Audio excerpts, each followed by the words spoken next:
essay a couple months ago on this idea called gaming the system. And the idea is basically that life is becoming increasingly game-like. Notice that I'm not saying that games are becoming increasingly lifelike, which is also true. Rather, what I want to try to convince you of is that life is taking on more of the metaphors, the storytelling devices, the user interfaces, all of this bundle of stuff that is basically borrowed from game culture. I realized this a few years ago when the story starts off like many modern stories do with a TiVo. My TiVo started to recommend to me to watch the show The Wire. And this was the first season, and everyone remembers the history of The Wire. Like, it came out kind of like no one was really quite watching it at first, and it took a while to catch on. And my TiVo was recommending it to me really, really early.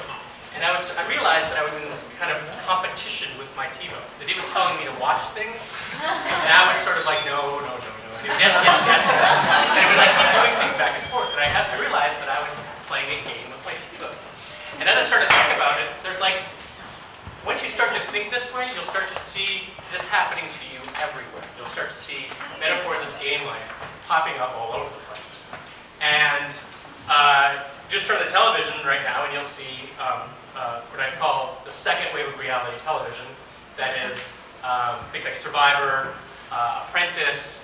I don't know if anyone watched Kid Nation this past year. That was my favorite show.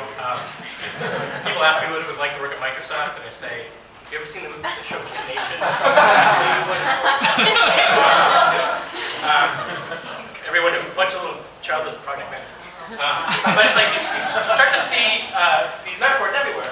And some of you might know this. This is the New Yorkers maybe won't, but this is the console for gas consumption in the Toyota Prius. And if you've driven one of these things around, it gives you instantaneous feedback on fuel consumption. And as you move around, you start to think to yourself that you realize that you're playing this little game with it, and it's like you're constantly competing with it. It's pretty ingenious because it makes you think that you're playing against the car. Similarly, those of you who use RSS readers and have gotten used to like the Shift N, Shift O thing that you do, up, down, left, right, kind of control thing you do. This thing is a motherfucker. If you guys use this is the checkout thing at Home Depot. It's like a transformer. You scan stuff and it talks back to you.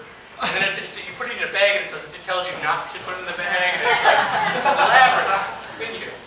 Someone actually here pointed this guy out to me recently. This is the new Mercedes-Benz. That thing is not the manual transmission. That is the steering wheel. What? Very much borrowed from the joystick, right? Yeah. Definitely think that's like that. So as you start to look around, you'll see it everywhere, right? You'll see pervasive in culture.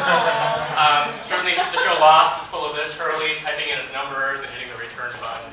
And really, like, TV culture is full of these moments, right? Next slide is 24, I think. The show 24 is really, like, probably one of the best examples because it's about, not 24.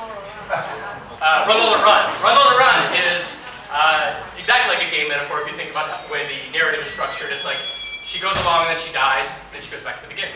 She goes along and she dies, she goes back to the beginning. And until she like lives, she has to like go to the next level, much like a game structure. Much like Zelda or something. The narrative doesn't progress. 24 is like this. 24 is actually a great example of game structure because it's really one of the best devices for gameplay thinking, which is time saving device. Much like speed dating. If anyone's ever done speed dating, I've never actually done it, but in the past you get 5 minutes to talk to someone, and you try to impress them or not impress them, and move on or whatever. This thing is really a game structure, right? Too. I mean, it's very much like speed dating anyway. This is one of my favorite sites. It's called I'm in Like With You. It's actually made by a company in New York. The idea is that you sign up, you get a set of points, and you take those points and use that as points to bid on other people. And then you create games to accrue capital that you can then use to bid in other people's games. It's really kind of fascinating. I think you're seeing like more and more of these, like it's gameplay applied to the dating world. very quickly, this is something that I made a few years ago. If you know aimbots, is like you type into aim and it like talks back to you. I made a program where two aimbots talk to each other. the day that I turned it on was amazing. It just went sprawling like it kept spinning and spinning and spinning. It was really cool. It was actually Valentine's Day, and they started getting into a fight right away.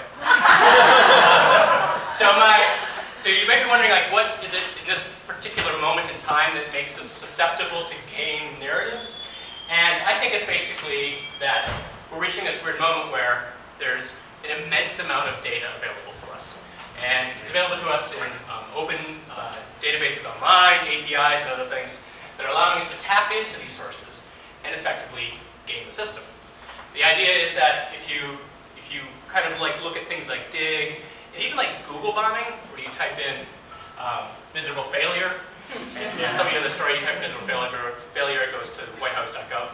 That's people trying to game an algorithm. And society's full of these examples, right? People who do gold farming in World of Warcraft are really great examples. They hire people in Mexico for like garbage labor to like build up capital and then sell it out there. It's really kind of fascinating. So that's my thesis, is that game metaphors are appearing everywhere throughout life, and I think if you start to look around, you'll start to see them everywhere too.